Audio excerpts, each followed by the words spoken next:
નમસ્તે વિદ્યાર્થી મિત્રો, ગયા વિડિયો લેક્ચરની અંદર મેં તમને એસિટિક એસિડ છે એના ગુણધર્મો સમજાવ્યા. હવે આ ચેપ્ટરનો છેલ્લો પોર્શન ચાલે છે. આ ચેપ્ટરનો આપણે છેલ્લો પોર્શન ભણી લઈએ એટલે આપણે આ ચોથું ચેપ્ટર કાર્બનિક સંયોજનો પૂરું. હવે આ ચેપ્ટરનો છેલ્લો પોર્શન છે એ છે સાબુ અને ડિટર્જન્ટ. આ ચેપ્ટરનો છેલ્લો પોર્શન છે સાબુ અને ડિટર્જન્ટ. તો સાબુ કોને કહેવાય ને ડિટર્જન્ટ કોને કહેવાય, આ વસ્તુ તમારે ધ્યાનમાં રાખવાની છે. સાબુ અને ડિટર્જન્ટ આપણે આ ટોપિક ભણીએ છીએ તો આ ટોપિકની અંદર આપણે સાબુ અને ડિટર્જન્ટ છે એ સાબુ અને ડિટર્જન્ટ વિશે માહિતી મેળવવાની. આમ તો આપણે ખબર જ છે કે સાબુ અને ડિટર્જન્ટ કોને કહેવાય.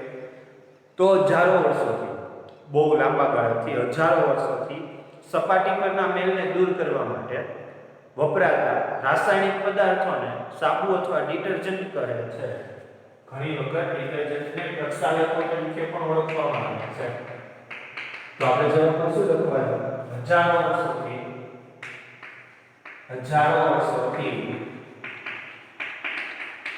સપાટી પરના મેલને દૂર કરવા વપરાતા રાસાયણિક પદાર્થોને સાબુ અથવા ડિટર્જન્ટ કહે છે. તો હજારો વર્ષોથી સપાટી પરના મેલને દૂર કરવા માટે વપરાતા રાસાયણિક પદાર્થોને સાબુ અથવા પ્રક્ષાલકો કહે છે. બહુ લાંબા સમયથી આપણે વાપરીએ છીએ. તો ફર્સ્ટ પહેલું, સાબુ બને કેમ, સાબુ કઈ રીતે બને અથવા સાબુ બનાવવાની પ્રક્રિયા શું? તો આપણે લખી શકીએ વનસ્પતિ તેલ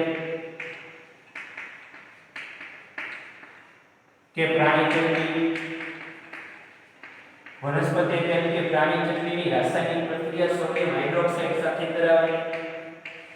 ઉદ્દીપક તરીકે NaCl સોડિયમ ક્લોરાઇડ ઉમેરવાય એટલે આપણે સોડિયમનો ક્ષાર મળશે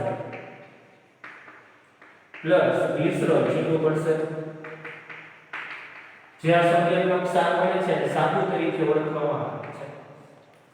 તો તમને એક્ઝામમાં પૂછાય કે સાબુનીકરણ એટલે શું અથવા સેફોનિફિકેશન એટલે શું? આની પહેલાના વિડિયો લેક્ચરમાં બી એક વ્યાખ્યા આપી દીધી. પ્રોપરલી વ્યાખ્યા અત્યારે હું આપી દઉં. વનસ્પતિ તેલ કે પ્રાણી ચરબીની સોડિયમ હાઇડ્રોક્સાઇડ સાથે રાસાયણિક પ્રક્રિયા કરશો એટલે સોડિયમનો ક્ષાર મળશે, સોડિયમનો ફેટી એસિડ ક્ષાર મળશે અને ગ્લિસરોલ છૂટું પડશે. આ જે સોડિયમનો ફેટી એસિડ ક્ષાર છે ને સાબુ તરીકે ઓળખવામાં આવે છે. બે પ્રકારના સાબુ. જો તમને પોટેશિયમ ક્ષાર હોય તો એ નાહવા માટેનો સાબુ, અને જો તમે સોડિયમ ક્ષાર વાળો એસિડ મળે તો એ કપડાં ધોવા માટેનો સાબુ. તો સાબુ બે પ્રકારના હોય. નાહવા માટેનો સાબુ અલગ હોય, કપડાં ધોવા માટેનો સાબુ અલગ હોય. આ સાબુ બનાવવાની પ્રક્રિયાને સાબુનીકરણ કહેવાય. ઇંગ્લિશમાં એને સેફોનિફિકેશન કહેવાય. હકીકતની અંદર આ સાબુ છે તો સાબુ અને ડિટર્જન્ટનું રાસાયણિક સૂત્ર હોય જે હું વિડિયો લેક્ચરમાં પાછળ એડ કરીશ. બરાબર છે? તો સાબુનું સૂત્ર અને ડિટર્જન્ટનું બેનું સૂત્ર હોય. બીજું, સાબુ કે ડિટર્જન્ટ હકીકતમાં છે શું? તો કે એક સોડિયમ ક્ષાર ધરાવતી લાંબી પૂંછડી છે. વાસ્તવમાં સાબુનું સૂત્ર હોય ને તેમાં પાછળ છે ને એને આયન કહેવાય અને આવળો ભાગ છે ને પૂંછડી ભાગ કહેવાય. ઘણી વખત આયન વાળા ભાગને શીર્ષ તરીકે પણ ઓળખવામાં આવે. તો સાબુનું સૂત્ર છે બે વિભાગમાં વહેંચાયેલું છે. એક શીર્ષ, બીજું પૂંછડી. શીર્ષ છે એ પાણી તરફ આકર્ષાય, પૂંછડી છે એ મેલ તરફ આકર્ષાય. કઈ રીતે? સપોઝ કે કોઈ સપાટી પર કે કપડા પર તેલી ડાઘો છે. હવે આપણે બધાને ખબર છે કે તેલ પાણીમાં ઓગળતું નથી. આપણે બધાને ખબર છે કે તેલ પાણીમાં ઓગળતું નથી. તો તેલ પાણીમાં નથી ઓગળતું તો એટલા માટે આ સપાટીને આપણે પાણી વડે સાફ કરશું તો સાફ થશે નહીં. એટલે આપણે આ સપાટી ઉપર સાબુનું દ્રાવણ લગાડશું. જ્યારે આપણે આ સપાટી પર સાબુનું દ્રાવણ લગાડશું તો સાબુના સૂત્ર મુજબ સાબુના બે ભાગ પડે છે. શીર્ષ ભાગ જે આયનીય ભાગ છે, બીજો પૂંછડી ભાગ છે. તો પૂંછડી વાળો ભાગ છે ને એ મેલ તરફ ખેંચાય. સાબુનો પૂંછડી વાળો ભાગ છે એ મેલ તરફ ખેંચાય. અને મેલ તરફ ખેંચાય અને ડાઘની ફરતે એક આવી બોર્ડ ઉપર દોરું છું તેવી એક ગોળાકાર રચનાઓ દોરશે.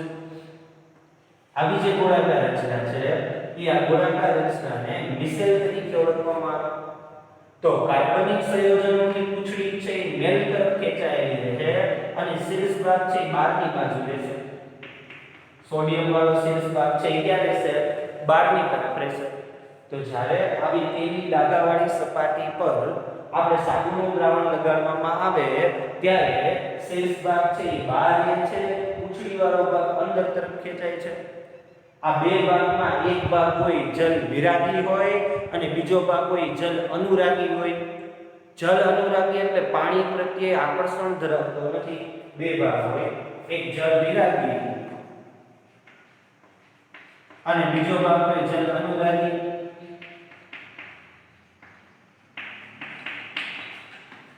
એક ભાગ છે એ પાણી પ્રત્યે આકર્ષણ દર્શાવે છે, બીજો ભાગ છે એ પાણી પ્રત્યે આકર્ષણ નથી દર્શાવતો. જે ભાગ પાણી પ્રત્યે આકર્ષણ નહીં દર્શાવે તે મેલ પ્રત્યે આકર્ષણ દર્શાવશે.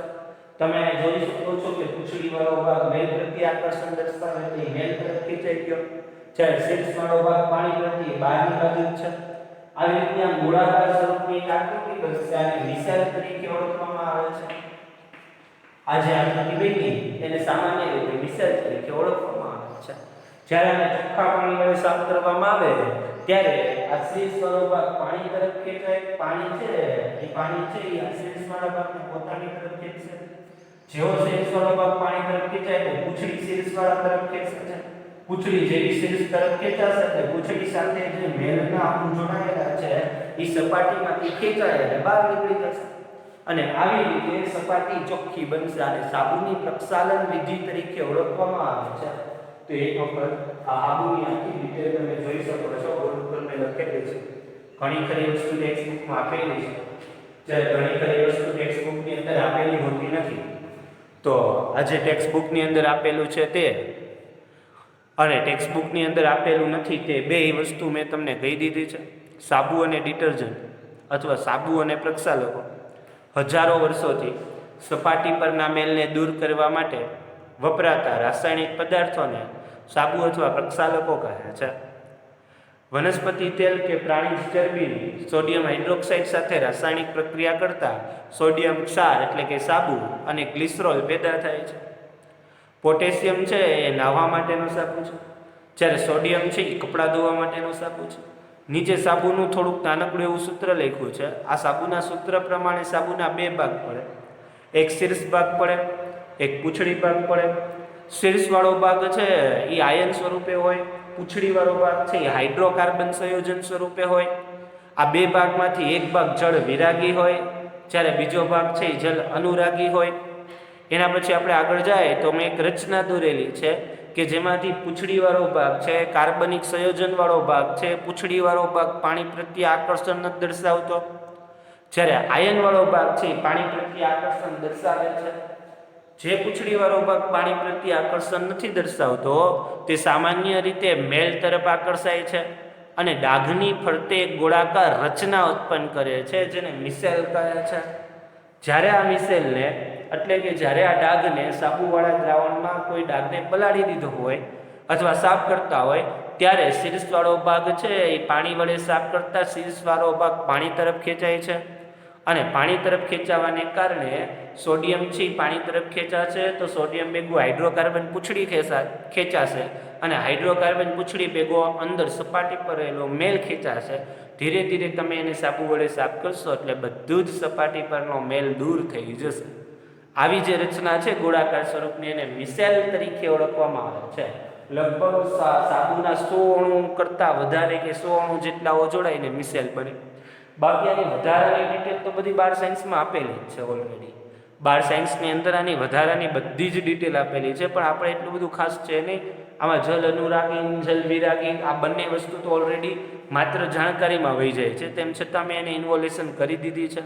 તમારે આ બધી વસ્તુ જોવાની છે, ચેક કરવાની છે, જોજો ચેક કરી લેજો. આ બધું મેં ડિટેલ લખેલી છે. હવે વાત કરીએ આપણે અન્ય વર્ગ. જ્યારે આપણે કોઈ અન્ય વર્ગનો વાત કરતા હોય તો અન્ય વર્ગની વાત કરીએ તો પ્રશ્ન આપણે એવો થાય કે આ બધી વસ્તુ વસ્તુની અંદર એક આપણે વસ્તુની વાત કરતા જોઈએ કે ઘણી વખત આપણે અમુક પાણીમાં હાબુ દેવા જાય ને તો આપણા હાથમાં હાબુ લાગે નહીં. એનો મતલબ હાથમાં જે મેલના અણુઓ હોય ને દૂર ન થાય. અને આપણે ગુજરાતીમાં એમ કહીએ કે હાબુ ફાટી જાય. તમે ઘણી વખત જોયું હોય પાણી ઓલું દાળનું પાણી હોય ને તો દાળના પાણીમાં ઝડપથી હાબુ લાગે નહીં. અથવા આપણે હાથ સાફ કરવા જાય તો હાબુમાં ફીણ જ ન હોય. ત્યારે શું કરવાનું હોય તો ત્યારે તમે જે પાણી લીધું હોય ને કઠિન પાણી, ત્યારે આપણે જે પાણી લીધું હોય ને કઠિન પાણી, કઠિન પાણીમાં સાબુ કાર્ય કરે નહીં. કઠિન પાણીમાં સાબુ કાર્ય કરતો નથી. નરમ પાણીમાં જ સાબુ કાર્ય કરે. એટલે કઠિન પાણીમાં સાબુ છે એ બિનઉપયોગી બને છે અથવા સાબુ છે એનો વ્યય વધુ થાય છે. તો આ સાબુનો વ્યય કઠિન પાણીમાં વધુ થાય છે, બિનઉપયોગી બને છે. એટલા માટે વૈજ્ઞાનિકે એક નવો અન્ય વર્ગ શોધ્યો. આજે એક નવો અન્ય વર્ગ શોધવામાં આવ્યો અને પ્રક્ષાલકો તરીકે ઓળખવામાં આવે છે. પ્રક્ષાલકોનો ઉપયોગ સામાન્ય રીતે ડિટર્જન્ટ અને શેમ્પૂ બનાવવા માટે થાય છે. પ્રક્ષાલકોનો ઉપયોગ છે એ ડિટર્જન્ટ અને શેમ્પૂ બનાવવા માટે થાય છે. બરાબર છે. પ્રક્ષાલકો એટલા માટે શોધવામાં આવ્યા કે જ્યાં નરમ પાણીની અંદર સાબુ કામ કરે છે ત્યાં કઠિન પાણીમાં સાબુ કામ કરતો નથી. કઠિન પાણી એટલે મોરું પાણી, પીવામાં આપણે મીઠું ન લાગે. આવા કઠિન પાણીમાં જ્યારે સાબુ કામ કરતો નથી ત્યારે વૈજ્ઞાનિકો એક અન્ય વર્ગ શોધ્યો જે નરમ અને કઠણ બંને પાણીમાં કાર્ય કરે અને બંને પાણી છે એ બંને પાણીમાં સામાન્ય રીતે મેલના જે કોઈ અણુઓ હોય એને દૂર કરે. આ પ્રક્ષાલકો છે એ મોટાભાગે એમોનિયમ, સોડિયમ ક્લોરાઇડ કે બ્રોમાઇડ ના સલ્ફોનેટ ક્ષાર છે. એમોનિયમ કે સોડિયમ ક્લોરાઇડ કે બ્રોમાઇડ ના સલ્ફોનેટ ક્ષાર છે. ટેક્સ્ટ બુકમાં લખેલું છે કે સાબુ એ એમોનિયમ કે સોડિયમ ક્લોરાઇડ બ્રોમાઇડ ના સલ્ફોનેટ ક્ષાર છે. આની પ્રક્ષાલન વિધિ પણ નિસેલ્ટેટ એટલે સાબુના પ્રક્ષાલન વિધિ જેવી જ હોય છે. હાલના સમયમાં ધીરે ધીરે છે એ સામાન્ય રીતે સાબુનો ઉપયોગ ઘટતો રહ્યો છે અને પ્રક્ષાલકોનો ઉપયોગ વધતો રહ્યો છે. ધીરે ધીરે સાબુનો ઉપયોગ ઘટતો રહ્યો છે અને પ્રક્ષાલકોનો ઉપયોગ વધતો જ જાય છે. ભાઈ આવું કેમ થાય છે? સાબુનો ઉપયોગ ઘટી રહ્યો છે અને પ્રક્ષાલકનો ઉપયોગ વધી રહ્યો છે. તો સાબુ છે ને એ મેલની અંદર વધારે વ્યય પામે અને કઠણ પાણીમાં રહેલા કેલ્શિયમ અને મેગ્નેશિયમ સાથે જોડાય અને મેલ ઉપર ઓછી અસર કરે. જ્યારે ડિટર્જન્ટ છે ને એ કેલ્શિયમ અને મેગ્નેશિયમ સાથે જોડાતું નથી અને મેલ ઉપર જ ડાયરેક્ટ અસર કરે છે. જેને કારણે સાબુનો વ્યય છે ને એ કઠણ પાણી હોય કે નરમ પાણી એમાં વધારે પડતો જ થાય. જ્યારે ડિટર્જન્ટનો વ્યય છે ને કેલ્શિયમ અને મેગ્નેશિયમ સાથે પ્રક્રિયા ન કરવાને કારણે એનો વ્યય ઓછો થાય. એટલા માટે સાબુ અને પ્રક્ષાલકો છે એમાં પ્રક્ષાલકોનો ઉપયોગ દિવસે ને દિવસે વધી રહ્યો છે. એનું મેઇન કારણ કે સીધી મેલ પર અસર કરે છે, એ કઠણ પાણીમાં રહેલા કેલ્શિયમ અને મેગ્નેશિયમ પર અસર કરતો નથી. તો એક આ પ્રક્ષાલકોની વાત કરી, બોર્ડ ઉપર લખી દીધું છે. આપણી ટેક્સ્ટબુકમાં પણ પ્રક્ષાલકો વિશે થોડીક માહિતી આપેલી છે. બરાબર છે. પાછળનો એક છેલ્લો પેરેગ્રાફ ચોપડીમાં તમે જોશો એટલે પ્રક્ષાલકોનો પાછળનો એક થોડોક એવો પેરેગ્રાફ આપેલો છે. ફરીથી એક વખત પ્રક્ષાલકો વિશે માહિતી આપી દઉં. પ્રક્ષાલકો એટલે શું? તો કે સામાન્ય રીતે કઠિન પાણીમાં સાબુ પ્રક્રિયા કરતો નથી. એટલે કે કઠિન પાણીમાં જ્યારે સાબુ લગાડવામાં આવે ત્યારે એનો વ્યય વધુ થાય છે અને મેલ ઉપર એની અસર ઓછી થાય છે. આ કારણોસર સામાન્ય એક અન્ય નવો વર્ગ જે પેદા કરવામાં આવ્યો જે કઠણ પાણીમાં પણ મેલને દૂર કરી શકે, જેને પ્રક્ષાલકો કહે છે. મોટાભાગે પ્રક્ષાલકો છે એ સોડિયમ કે એમોનિયમના ક્લોરાઇડ, બ્રોમાઇડ, સલ્ફોનેટ ક્ષાર છે. કઠિન પાણીમાં કેલ્શિયમ અને મેગ્નેશિયમના અણુઓ રહેલા હોય છે. સાબુ કેલ્શિયમ અને મેગ્નેશિયમના અણુઓ સાથે પ્રક્રિયા કરે છે અને વ્યય વધુ પામે છે, મેલ પર ઓછી અસર કરે છે. જ્યારે પ્રક્ષાલકો છે એ કઠણ પાણીમાં રહેલા કેલ્શિયમ અને મેગ્નેશિયમ સાથે પ્રક્રિયા કરતા નથી અને વ્યય ઓછો પામે છે.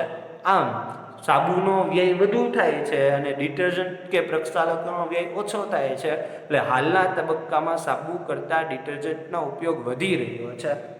અહીંયા આપણું ચેપ્ટર છે એ સંપૂર્ણપણે પૂરું. ચોથા ચેપ્ટર છે એ ચોથા ચેપ્ટરની બધી જ ડિટેલો જે કાંઈ હતી એ તમને કહી દેવામાં આવી. ટોટલી ચોથું ચેપ્ટર છે એ આપણે આ પૂરું કરીએ છીએ. હવે આના પછીનું કયું ચેપ્ટર ચાલુ કરીએ એ પહેલા આપણે ચોથા ચેપ્ટરનું થોડું રિવાઇઝિંગ પોઈન્ટ લઈએ કે આપણે ચોથા ચેપ્ટરમાં ભણ્યા શું છે, કઈ વસ્તુ આપણે ભણી. તો ચોથા ચેપ્ટરની આપણે સ્ટાર્ટિંગની વાત કરીએ તો સૌપ્રથમ કાર્બન વિશેની પ્રાથમિક પ્રસ્તાવના ભણ્યા. આ કાર્બનની પ્રસ્તાવનામાં શું લખ્યું હતું કે ભાઈ કાર્બનનો ક્રમાંક કેટલો છે તો કે 6. કાર્બનથી લગભગ મોટા ભાગની વસ્તુઓ બનેલી છે. વાતાવરણની અંદર કાર્બનનું પ્રમાણ 0.03% હોય છે અને ઓલું જમીનમાં કાર્બનનું પ્રમાણ 0.02% જે પેટ્રોલિયમ ખનિજ કોલસો અથવા કાર્બોનેટ કે બાયકાર્બોનેટ ક્ષાર સ્વરૂપે મળે છે. આ પૂરું પછી કાર્બન છે એના ગુણધર્મો મેળવ્યા. કાર્બનના ગુણધર્મોમાં આપણે એવું કહીએ કે કાર્બન છે એ પેલો કાર્બોકેટાયન બનતો નથી ને કાર્બો એનાયન બનતો નથી. બીજું આપણે એવું કહીએ કે કાર્બન છે એ પાણીમાં ઓગળે નહીં, કાર્બનિક સંયોજનો પાણીમાં ન ઓગળે. એ હંમેશા કાર્બનિક દ્રાવકોમાં જ ઓગળે. એના ગલન બિંદુ ઉત્કલન બિંદુ આયનીઓની સાપેક્ષ નીચા હોય છે. કાર્બનથી બનેલા સંયોજનો છે એ વિદ્યુતના મંદ વાહક હોય છે અથવા તો અવાહક હોય છે. તો આવો આપણે ગુણધર્મમાં ઉભેલું. એના પછી આપણે કહેના સહસંયોજક બંધ. સહસંયોજક બંધ એટલે શું તો કે ઇલેક્ટ્રોનની ભાગીદારીથી રચાતા બંધને સહસંયોજક બંધ કહે છે. એમાં આપણે H2 O2 Cl2 અને N2 આવા અણુઓ વિશેની માહિતી મળી ગયા કે એની અંદર કઈ રીતે સહસંયોજક બંધ હોય. હાઇડ્રોજન હાઇડ્રોજન વચ્ચે એક સહસંયોજક બંધ હોય. ઓક્સિજન ઓક્સિજન વચ્ચે બે સહસંયોજક બંધ હોય. નાઇટ્રોજન નાઇટ્રોજન વચ્ચે ત્રણ સહસંયોજક બંધ હોય. એક બંધ માટે 2 ઇલેક્ટ્રોનની ભાગીદારી જરૂરી છે. 2 બંધ માટે 4 ઇલેક્ટ્રોનની ભાગીદારી જરૂરી છે. 3 બંધ માટે 6 ઇલેક્ટ્રોનની ભાગીદારી જરૂરી છે. એ પણ આપણે વ્યવસ્થિત ડિટેલની અંદર શીખી ગયા.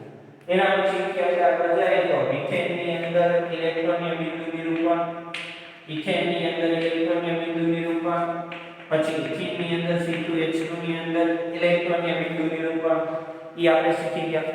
ઇલેક્ટ્રોનીય બિંદુ નિરૂપણમાં આપણે કાર્બન અને હાઇડ્રોજન એમાં કાર્બનને ડોટ વડે દર્શાવતા, હાઇડ્રોજનને ચોકડી વડે દર્શાવતા.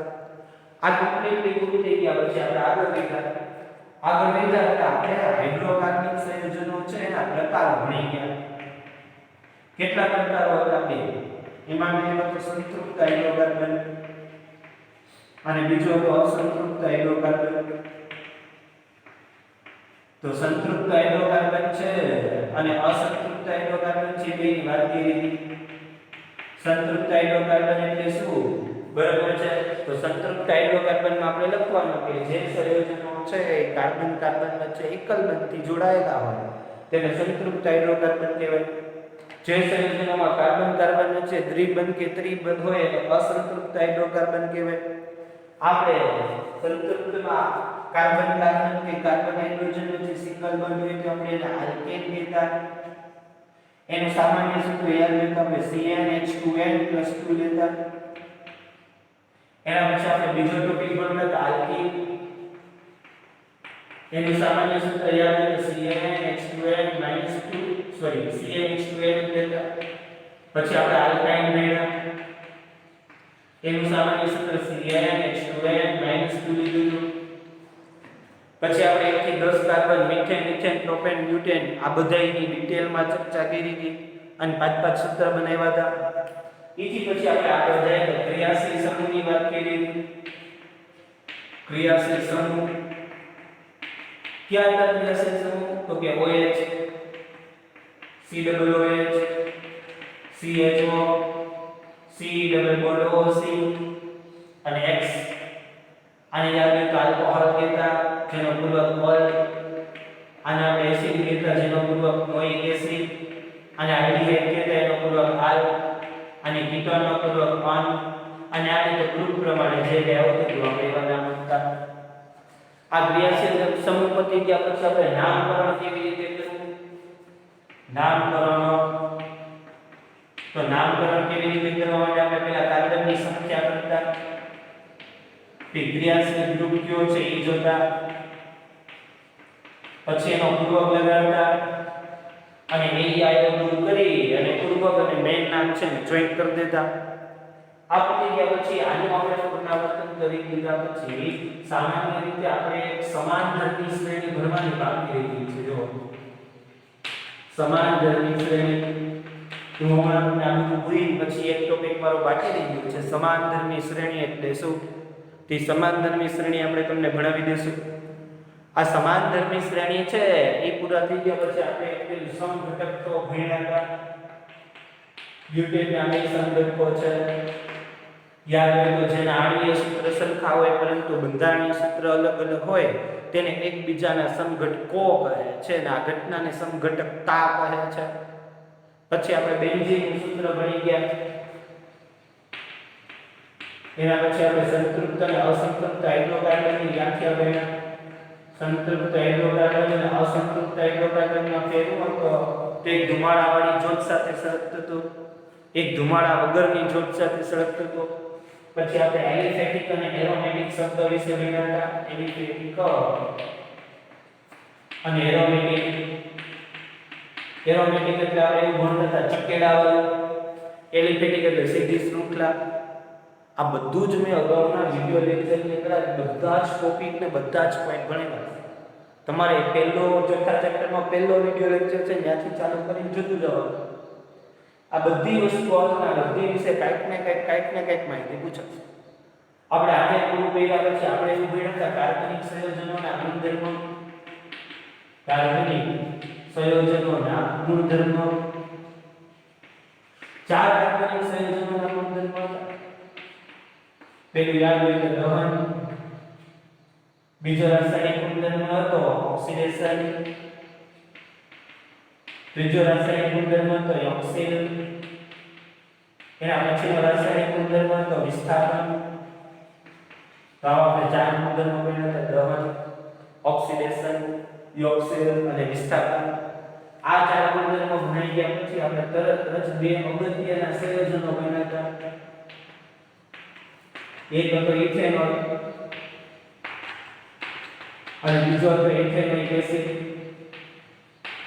જે હમણાં વિડિયો લેક્ચરની અંદર આપણે કમ્પ્લીટ કર્યા ઇથેનોલ અને ઇથેનોઇક એસિડ. તો ઇથેનોલ અને ઇથેનોઇક એસિડની આપણે ડિટેલમાં ચર્ચા કરી હતી. એના રાસાયણિક ગુણધર્મ આપણે ભણી લીધા હતા. આ પૂરું થઈ ગયા પછી હમણાં જ આપણે ભણ્યા સાબુ અને પ્રક્ષાલક. તો આ બધી જ વસ્તુ તમે જો આખું ચેપ્ટર આની દરેક પોઈન્ટના મેં નામ લખી દીધા. કોઈ પણ પોઈન્ટના નામ નથી લખાયું નથી. આખા ચેપ્ટરના બધા જ પોઈન્ટના બધા જ નામ મેં તમને લખી દીધા છે. તો આખા ચેપ્ટરના બધા જ પોઈન્ટના બધા જ નામ, પ્રસ્તાવના, ગુણધર્મ, સહસંયોજક બંધ, હાઇડ્રોજન, ઓક્સિજન, ક્લોરીન ને નાઇટ્રોજનમાં, મિથેનમાં ને ઇથેનમાં બિંદુ નિરૂપણ, એથિનમાં બિંદુ નિરૂપણ, હાઇડ્રોકાર્બનના 2 પ્રકાર સંતૃપ્ત અને અસંતૃપ્ત. પછી એમાં આલ્કેન, આલ્કીન અને આલ્કાઇન વિશેની માહિતી, ક્રિયાશીલ સમૂહ, પછી નામકરણ અને એના માટેના રૂલ્સ, સમાનધર્મી શ્રેણી જે મારે ભણાવવાની બાકી છે હું હમણાં ભણાવી દઉં. પછી સમઘટકો, બ્યુટેનના 2 સમઘટકો હોય તે, બેન્ઝીન વિશેની માહિતી આપી હતી, સંતૃપ્ત અસંતૃપ્ત હાઇડ્રોકાર્બનની વાત કરી હતી, એલિફેટિક અને એરોમેટિક સંયોજનોની વાત કરતી હતી. પછી કાર્બનિક સંયોજનોના ગુણધર્મ, દહન, ઓક્સિડેશન, ઓક્સિલ અને વિસ્થાપન એમની બી વાત કરી દીધી હતી. એના પછી 2 અગત્યના સંયોજનો ઇથેનોલ અને ઇથેનોઇક એસિડના રાસાયણિક ગુણધર્મ એની પણ વાત કરી દીધી હતી. સાબુ અને પ્રક્ષાલકો આમની બી વાત કરી દીધી હતી. તો આ બધી જ વસ્તુ છે એ ચોથા ચેપ્ટરને રિલેટેડ છે. આ બધા જ પોઈન્ટ છે એ આપણા માટે મોસ્ટ આઈએમપી પોઈન્ટ છે. તમારે શીખવા જ પડશે, એ સિવાય નહીં ચાલે. આ બધા જ પોઈન્ટ આવડતા હોવા જોઈએ તો ચોથું ચેપ્ટર આવડે. તો બધાની વ્યાખ્યા, પોઈન્ટ્સ આ બધું તમે ચેક કરી લેજો તમને આવડે છે કે નહીં. બરાબર છે. હવે આપણે આના પછી સમાનધર્મી શ્રેણીવાળો એક મારો નાનકડો એવો ટોપિક બાકી છે. એ સમાનધર્મી શ્રેણીવાળો હું તમને નાનકડો એવો ટોપિક ભણાવી દઉં. આ ભણાવ્યા પછી આપણે ચેપ્ટર સંપૂર્ણપણે પૂરું થશે. એને રિલેટેડ તમને વિડીયો કે PDF જે કાંઈ છે એ તમને મળી જશે. બોર્ડ ઉપર મેં લખ્યું છે એ બધું તમારે પાકી બુકમાં લખવું હોય તો બી છૂટ, ન લખવું હોય તો બી છૂટ. આ કોઈ વસ્તુ ફરજિયાત નથી. પણ તમને જે ટેસ્ટ સ્વરૂપની PDF આવે છે એ લખવી ફરજિયાત છે. તો વિજ્ઞાનનો એક અલગ ચોપડો બનાવો. અગાઉનું બધું લખ્યું હોય તો ઠીક છે, ન લખ્યું હોય તો કાંઈ વાંધો નહીં. ગુરુવારથી જે તમને વિડીયો લેક્ચર મોકલ્યા છે ગયા ગુરુવારથી એ ગયા ગુરુવારથી બધા જ વિડીયો લેક્ચરની PDF તમને મોકલી જશે. એ PDF તમારે બનાવીને એક ચોપડામાં લખ નાખવાની. બાકી અગાઉનું કાંઈ વાંધો નહીં, લખ્યું ન લખ્યું હોય તો હવે આપણે પછી આના પછીનો નવો ટોપિક સમાનધર્મી શ્રેણી એ આપણે ચેક કરીએ. નમસ્તે વિદ્યાર્થી મિત્રો. છેલ્લે મેં તમને કીધું કે મારે એક ટોપિક બાકી છે, સમાનધર્મી શ્રેણીનો ટોપિક બાકી છે. બોર્ડ પર એ દર્શાવેલો છે કે સમાનધર્મી શ્રેણીનો ટોપિક. તમને હું એનું રિવિઝન કરાય અથવા એક વખત સમજાવે. અહીં ક્રમ લેખા છે એટલે બચ્ચા નામ લેખા છે મિથેન ઇથેન પ્રોપેન બ્યુટેન. અહીંયા સામાન્ય સૂત્ર લખેલા છે, અહીંયા આણ્વીય સૂત્ર લખેલા છે, અહીંયા પાછળ પૂર્વક કેવો વાપરવામાં અહીંયા અને આ તમે ધ્યાનથી સૂત્રને જોશો તો CH4 માં CH2 ઉમેરવું એટલે C2H6 થાય. C1 હતો એ થાય એટલે 4 હાઇડ્રોજન ને 2 હાઇડ્રોજન છે. ફરીથી C2H6 માં CH2 ઉમેરવું એટલે આ સૂત્ર થાય. 2 કાર્બન 1 કાર્બન એટલે 6 ને 2 8 હાઇડ્રોજન જોવા. ફરીથી હું CH2 ઉમેરું તો 3 ને 1 4 કાર્બન 8 ને 10 હાઇડ્રોજન. તો સમાનધર્મી શ્રેણી કહેવાય કોને? તો જે શ્રેણીના બે ક્રમિક સૂત્ર વચ્ચે CH2 જેટલો તફાવત હોય, જે શ્રેણીના બે ક્રમિક સૂત્ર વચ્ચે CH2 જેટલો તફાવત હોય તેવી શ્રેણીને સમાનધર્મી શ્રેણી કહે છે. તો જે બે ક્રમિક સૂત્ર વચ્ચે CH2 જેટલો તફાવત હોય તેને સમાનધર્મી શ્રેણી છે. તમે જો આ મિથેન છે એનું સામાન્ય સૂત્ર લખેલું છે, એનું આણ્વિય સૂત્ર લખેલું છે, એનો પૂર્વક લખેલો છે અને એનું દળ લખેલું છે. એવી રીતે ઇથેનનું સામાન્ય સૂત્ર CnH2n C2H6 પૂર્વક n થશે અને દળ 30. પ્રોપેનનું લખેલું છે અને બ્યુટેનનું લખેલું છે. બધાનું મેં સામાન્ય સૂત્ર, આણ્વિય સૂત્ર, પૂર્વક અને આણ્વિય લખેલું છે. એના ઉપરથી લાક્ષણિકતા 6 બને છે. 6 બને છે લાક્ષણિકતા. એમાં પહેલી લાક્ષણિકતા કે સમાનધર્મી શ્રેણીના સામાન્ય સૂત્ર સરખા હોય છે. જો મિથેનનું જે સામાન્ય સૂત્ર છે ઇથેનનું થશે, પ્રોપેનનું પણ થશે અને બ્યુટેનનું પણ. CH2 જેટલો તફાવત હોય તેની વ્યાખ્યામાં આવી કે સમાનધર્મી શ્રેણીમાં CH2 જેટલો તફાવત હોય છે. એના પછી તમે આની અંદર જો 16 છે એમાં 14 નાખશો તો 30, માં 14 નાખશો તો 44, માં 14 નાખશો તો 58. તો દરેક ક્રમિક બે મિથેન અને ઇથેન ને પ્રોપેન ક્રમિક અણુઓ છે, એ ક્રમિક અણુઓ વચ્ચે 14 U જેટલો આણ્વિય સરખા કરવાના. જો સરખા ભૌતિક ગુણધર્મો જુદા જુદા હોય. આણ્વિય દળ છે, ગલન બિંદુ છે, ઉત્કલન બિંદુ છે, ભૌતિક સ્વભાવ, ઘન પ્રવાહી વાયુ, એવી રીતે એમાં ફેરફાર થાય કાર્બનની સંખ્યા પ્રમાણે. જેમ કાર્બનની સંખ્યા વધે એમ એના ગલન બિંદુ અને ઉત્કલન બિંદુ વધે, તો કાર્બનની સંખ્યા પ્રમાણે ફેરફાર થાય. પણ રાસાયણિક ગુણધર્મો કેવા હોય છે? સરખા હોય છે. રાસાયણિક ગુણધર્મોમાં કોઈ ફેરફાર થતો નથી. તો આ 6 એની લાક્ષણિકતા, એક એની વ્યાખ્યા અને આલ્કેન સિરીઝનું એક કોષ્ટક દર્શાવેલું છે. તમે આલ્કેન નહીં પણ આલ્કીન લઈ શકો, આલ્કીન નહીં પણ આલ્કાઇલ લઈ શકો, આમ ગમે સિરીઝ લઈ શકો છો. મેં તમને આલ્કેન સિરીઝ લઈને સમજાવવાનો પ્રયત્ન કર્યો. જોયું એક વખત બોર્ડ પર આખું આ બધું લખેલું છે, રિફર કર્યું. તમારે લખવું હોય થોડીક વાર લખી લો. ટેક્સ્ટ બુકમાં બી આ લખેલું જ છે, એટલે એ કોઈ સવાલ નથી. ટેક્સ્ટ બુકની અંદર પણ આ બધી વસ્તુ આપેલી જ છે.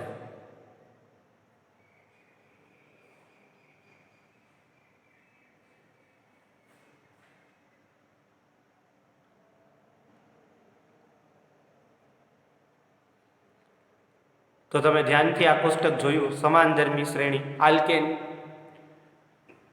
તો આલ્કેનની સમાનધર્મી શ્રેણીનું કોષ્ટક આપેલું છે. શું લખેલું છે એની અંદર? ક્રમ, બીજું શું લખેલું? નામ, સામાન્ય સૂત્ર, આણ્વીય સૂત્ર, પૂર્વક અને આણ્વીય દળ. 4 નામ આપેલા છે: મિથેન, ઇથેન, પ્રોપેન, બ્યુટેન. સામાન્ય સૂત્ર આપેલું છે CnH2n+2, CnH2n+2, એવી રીતે 4 સૂત્ર આપેલા છે. આણ્વીય સૂત્ર પણ આપેલા છે: CH4, C2H6, C3H8, C4H10, પૂર્વક આપેલા છે NNN, આણ્વીય દળ આપેલા છે. વ્યાખ્યા શું બોલ્યો કે બે ક્રમિક સૂત્ર વચ્ચે CH2 જેટલો તફાવત હોય તો તેવી શ્રેણીને સમાનધર્મી શ્રેણી કહે છે. એટલે સમાનધર્મી શ્રેણીની વ્યાખ્યા ફરીથી બોલું. બે ક્રમિક આણ્વીય સૂત્ર વચ્ચે CH2 જેટલો તફાવત હોય તો તેવી શ્રેણીને સમાનધર્મી શ્રેણી કહે છે. એના પછી આપણે સમાનધર્મી શ્રેણી છે એની જુદી જુદી 6 લાક્ષણિકતા છે. આમ તો ટેક્સ્ટ બુકમાં ઘણી વધારે હશે. મેં અત્યારે અહીંયા બોર્ડ ઉપર 6 લાક્ષણિકતા દર્શાવેલી છે. કઈ કઈ 6 લાક્ષણિકતા દર્શાવેલી છે? તો પહેલી લાક્ષણિકતા કે જેના સામાન્ય સૂત્ર સરખા હોય, સમાનધર્મી શ્રેણી છે એમાં કોઈ પણ સંયોજન લઈએ એ કોઈ પણ સંયોજનનું સામાન્ય સૂત્ર એક સરખું જ હોય. તમે જો મિથેન, ઇથેન, પ્રોપેન, બ્યુટેન નામ બદલાય છે પણ એના સામાન્ય સૂત્ર જો એક સરખા જ છે. CnH2n+2 બધા એના સામાન્ય સૂત્ર સરખા. તો આપણે પહેલો પોઈન્ટ એવો લખ્યો કે સમાનધર્મી શ્રેણીમાં સામાન્ય સૂત્ર સરખા હોય છે. બીજો પોઈન્ટ એવો લખ્યો કે બે ક્રમિક સૂત્ર વચ્ચે, તમે ધ્યાનથી જો મિથેન અને ઇથેન બે ક્રમિક સૂત્ર CH4 અને C2H6, તો બે ક્રમિક સૂત્ર વચ્ચે CH2 જેટલો જ તફાવત હોય. તમે CH4માં +CH2 એડ કરો એટલે C2H6 થાય. C2H6 છે એની અંદર +CH2 એડ કરો એટલે C3H8 થશે. C3H8 છે એમાં +CH2 એડ કરો એટલે C4H10 થશે. તો આપણે બીજો પોઈન્ટ શું લખ્યો કે સમાનધર્મી શ્રેણીના બે ક્રમિક સૂત્ર વચ્ચે CH2 જેટલો તફાવત હોય છે. એટલે કે એક સૂત્ર હોય એની અંદર તમે CH2 એડ કરો તો તમને તરત જ બીજું સૂત્ર મળે. પણ અહીંયા કન્ડિશન શરત એટલી છે કે બે ક્રમિક સૂત્ર હોવા જોઈએ. મિથેન પછી તમે ઇથેન જ લઈ શકો. ભાઈ મિથેન પછી ડાયરેક્ટ તમે બ્યુટેન લ્યો તો ન ચાલે. એટલે ક્રમિક શબ્દ હોવો જોઈએ. હું ફરીથી એક વખત બોલું કે બે ક્રમિક સૂત્ર વચ્ચે CH2 જેટલો તફાવત હોવો જોઈએ. બીજું, તમે આણ્વીય દળ જોઈ શકો છો. છેલ્લું ખાનું 16, 30, 44 અને 58. મિથેનનું આણ્વીય દળ 16 છે, ઇથેનનું 30 છે, પ્રોપેનનું 44 છે અને બ્યુટેનનું 58 છે. ધ્યાનથી જો તમને ખબર પડે કે મિથેન છે એનું આણ્વીય દળ 16 છે, ઇથેનનું આણ્વીય દળ 30 છે, પ્રોપેનનું આણ્વીય દળ 44 છે અને બ્યુટેનનું આણ્વીય દળ 58 છે. તો બે ક્રમિક સૂત્ર છે. 16 માં હું 14 નાખું તો 30 થાય છે, 30 માં હું 14 નાખું તો 44 થાય છે, 44 માં 14 નાખું તો 58. તો 14 વધારતો જાવ તો એના પછીના સૂત્રનું વજન આવતું જાય છે. એટલે મેં પોઈન્ટ કે બે ક્રમિક સૂત્ર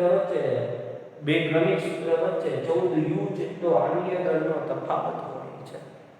એના પછી આપણે એવું લખીએ કે નામ બોલો મિથાઇલ, ઇથેન, પ્રોપેન, બ્યુટેન. તો જો નામ બોલો, તમે પોતે મનમાં બોલશો મિથાઇલ તો વાહે N પૂર્વક લાગે, ઇથેન વાહે N પૂર્વક લાગે, પ્રોપેન વાહે N પૂર્વક લાગે, બ્યુટેન વાહે. એ તો આપણે ખબર જ છે કે આલ્કેન ગ્રુપ છે તો પાછળ N પૂર્વક જ લાગવાનું છે. તો આપણે એના પછી કેવો લખ્યો કે સમાનધર્મી શ્રેણીના નામની પાછળ એક સમાન પૂર્વક લાગે છે. સમાનધર્મી શ્રેણીના નામની પાછળ એક સમાન પૂર્વક લાવે છે. જેમ કે આલ્કેન શ્રેણીના મિથેન, ઇથેન, પ્રોપેન ને બ્યુટેન સૂત્રની પાછળ N પૂર્વક લાગે છે, જે પુસ્તકમાં બતાવેલું છે. ત્યાર પછી પાંચમો રાસાયણિક ગુણધર્મ. પાંચમામાં આપણે એવું લખ્યું કે આ સંયોજનોના ભૌતિક ગુણધર્મો બદલે. ભૌતિક ગુણધર્મો તો કે આણ્વીય દળ, ગલન બિંદુ, ઉત્કલન બિંદુ, ભૌતિક સ્વભાવ એ વગેરે એ બધું ભૌતિક ગુણધર્મો એ બદલાય. કારણ કે કાર્બનની સંખ્યા મિથેન નામનો વાયુ છે, બ્યુટેન નામનો વાયુ છે. એ કાર્બન જેમ જેમ વધતા જશે એમ પ્રવાહી બનતું જશે, જેમ કાર્બન બનશે એમ ઘન બનતું જશે. તો કાર્બનની સંખ્યા ઉપર આ બધા ગુણધર્મો આધારિત હોય. એટલે ભૌતિક ગુણધર્મ છે ને એ કાર્બનની સંખ્યા પર આધારિત હોવાથી બદલાય. પણ રાસાયણિક ગુણધર્મોની અંદર લગભગ કોઈ ફેરફાર નથી. મોટાભાગની રાસાયણિક પ્રક્રિયા એકસરખી હોય છે. એટલે આપણે પાંચમો પોઈન્ટ એવો લખ્યો કે ભૌતિક ગુણધર્મો જેવા આણ્વીય દળ, ગલન બિંદુ, ઉત્કલન બિંદુ, ભૌતિક સ્વભાવ વગેરેમાં ફેરફાર થાય છે. જ્યારે રાસાયણિક ગુણધર્મ છે એ મોટાભાગે કાર્બનિક સંયોજનોના સરખા હોય છે. તો આ પ્રશ્ન છે, આ પ્રશ્ન એક છેલ્લો વાળી બાકી રહી ગયો હતો, વચ્ચેનો ટોપિક હતો, તો આને આપણે છેલ્લો ટોપિક તરીકે યાદ રાખશું. આઈએમપી છે પૂછાય છે, મેં આલકેન શ્રેણી લીધી છે, તમે કોઈ પણ શ્રેણી લઈ શકો છો, ચાલશે. તો હવે પછી આપણે નવું ચેપ્ટર 16મું ચાલુ કરશું. 16મું ચેપ્ટર સરળ છે, આવડી જાય એવું છે, એટલે 16મું ચેપ્ટર આના પછી આપણે નવું ચાલુ કરશું. બરાબર, એક બે વિડિયો લેક્ચરમાં જ પતી જશે, એમાં બહુ કંઈ છે નહીં ખાસ. ચોપડી રાખવી પડશે 16મા ચેપ્ટરમાં, કારણ કે મોટાભાગની વસ્તુ તમારે ચોપડીમાંથી જ જોવાની છે. હું તો તમને ખાલી થોડીક ડિટેલ કહી દઈશ, તો મોટાભાગની વસ્તુ ચોપડીમાંથી જોવાની છે. તો આના પછી આપણે 16મું ચેપ્ટર ચાલુ કરશું. ચોથું ચેપ્ટર આપણે અહીં પૂરું કરીએ છીએ. આને રિલેટેડ વિડીયો તમને મળી જશે. નમસ્તે વિદ્યાર્થી.